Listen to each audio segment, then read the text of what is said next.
Hey everybody, today I'm in BeamNG. I know, it's a little different. I got a little bored. I think I know what I'm gonna do for my next game, but this is kind of like an episode, filler episode.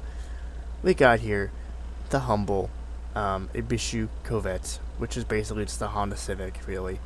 But this one's a little different. So, it's a stock Covet with the 1.5 injected engine. But it has a 4-speed. Well, I'll tell you, it has a 4-speed automatic transmission.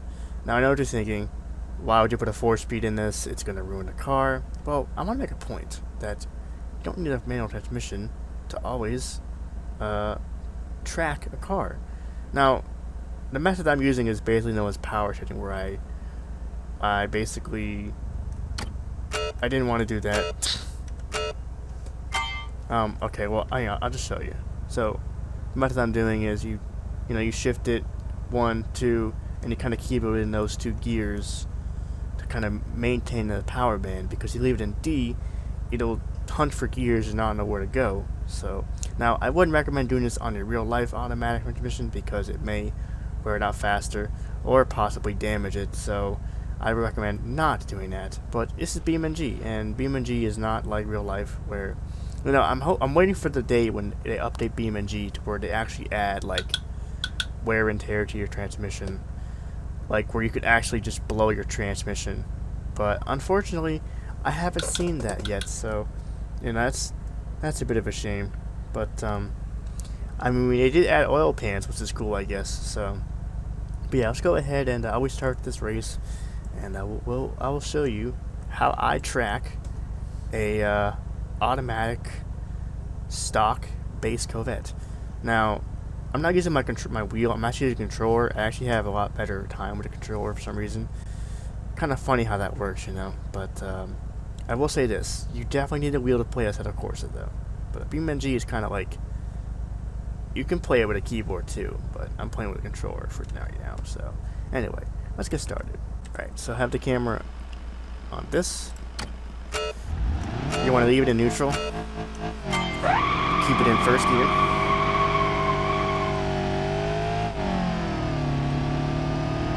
So it's kind of like a manual transmission in a way, but you only have 4. You only have 1 and 2 for the main gears you can shift through. But primarily, for the most part of the time, you're going to be in gear 2 for the corners, as you can see here.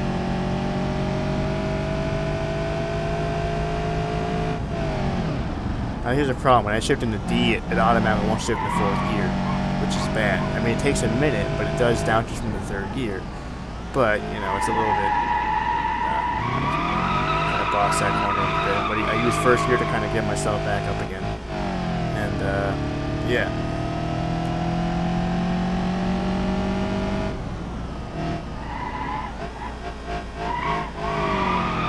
Kind of almost money shifted there. So you kind of have to time your shift for into D just right. See, I didn't time it right. It's still shifting in the 4th gear. And now we're in 3rd gear. Now, I mean, to be fair, these transmissions were never meant for racing. But I mean, here we are. We're tracking a automatic car. Oh god, it's in 4th gear, it doesn't want to go anymore.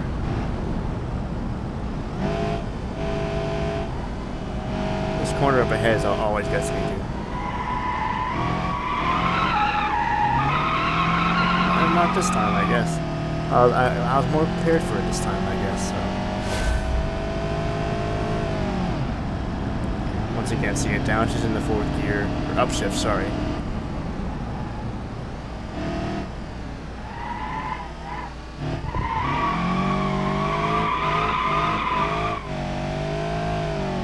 Go, shift in the 2nd.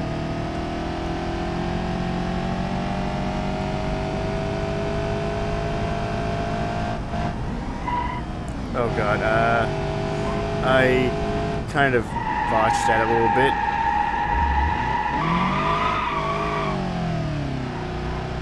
I money shifted there for a minute.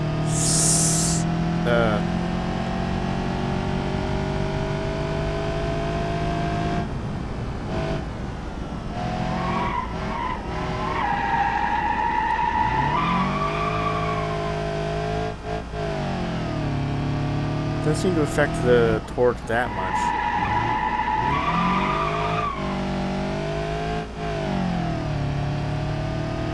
See if we can get it under 3 minutes here. Come on.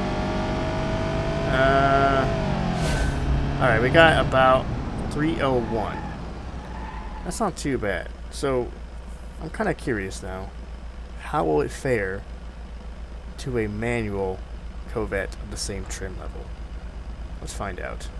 Alright, so we're back again. This is the manual DXI trim Covet. So this is the Covet with the fuel injection as opposed to the DX trim with the carburetor. So this is the manual 5-speed option, obviously, as opposed to the automatic a couple of minutes ago. But this one has a bit more of an edge, I think, besides the transmission, obviously. It has... So I forgot to mention, my custom configuration for the automatic one had old, worn-out tires and no hubcaps, as well as a rear roof spoiler. Not going to really do much, probably. But other than that, is stock engine, stock exhaust, stock everything. So now we have the 5-speed Covet, and now it's trying to see if the Covet, the manual Covet, is faster, slower, or just about on par with the automatic. Now granted, I did flub up in the last half of my lap, so we'll see if this thing can get below 3 minutes. So start.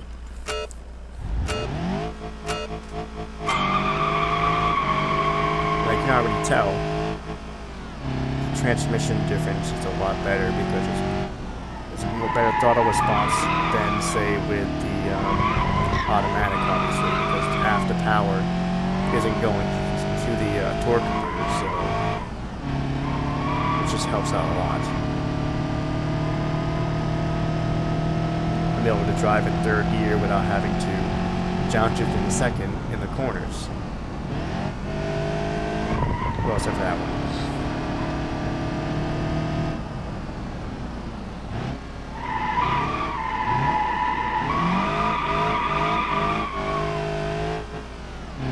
Okay, that was okay. I was all right turn, I think.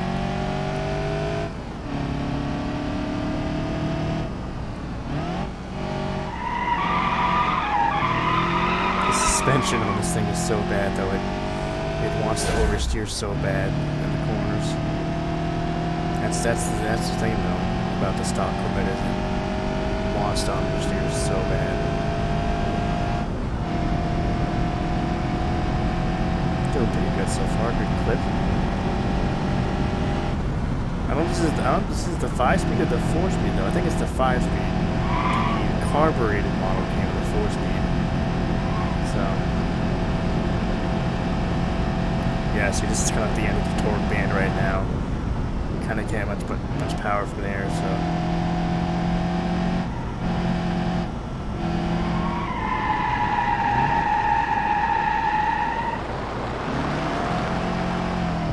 Wasn't too bad. I kind of flubbed it up a little bit there.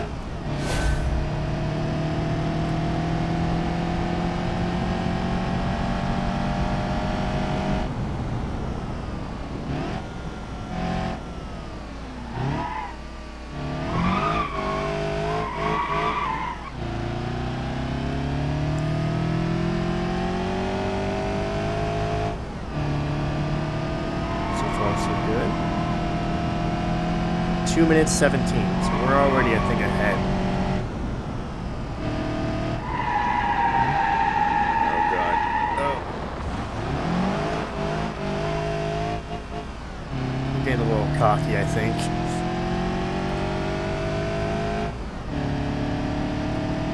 Two minutes 30.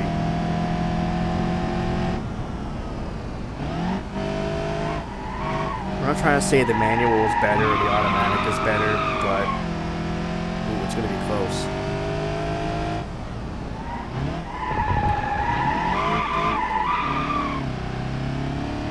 I mean, I did flip up 2 corners, so I think, honestly, yeah, 3:04. 3:03. I have to double check. What did I get for my time on the other one? So I got 301 on the automatic Covet. Now, like I said, if I hadn't flubbed up the last, I think if I didn't flub up those two corners, I probably would have got just about on par with the automatic version. So it goes to show that an automatic is perfectly feasible, as opposed to a manual. I will say this: a manual is more fun, but an automatic is usually faster or even just as fast, especially newer automatics now. But an automatic like on this thing, which is meant to be, save as much fuel as possible, isn't going to be really that great. And as I said, I wouldn't recommend power shifting your automatic transmission in real life. So,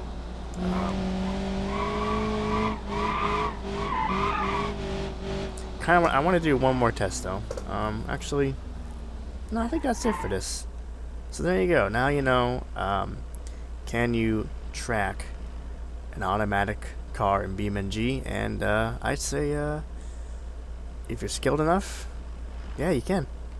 I'm definitely going to make another video where I try to do a track build car, a track Covet with an automatic, and to see how fast I can get it to go around the automation test track. So stay tuned for that. Until next time, I will see y'all in the next one. Have a good night.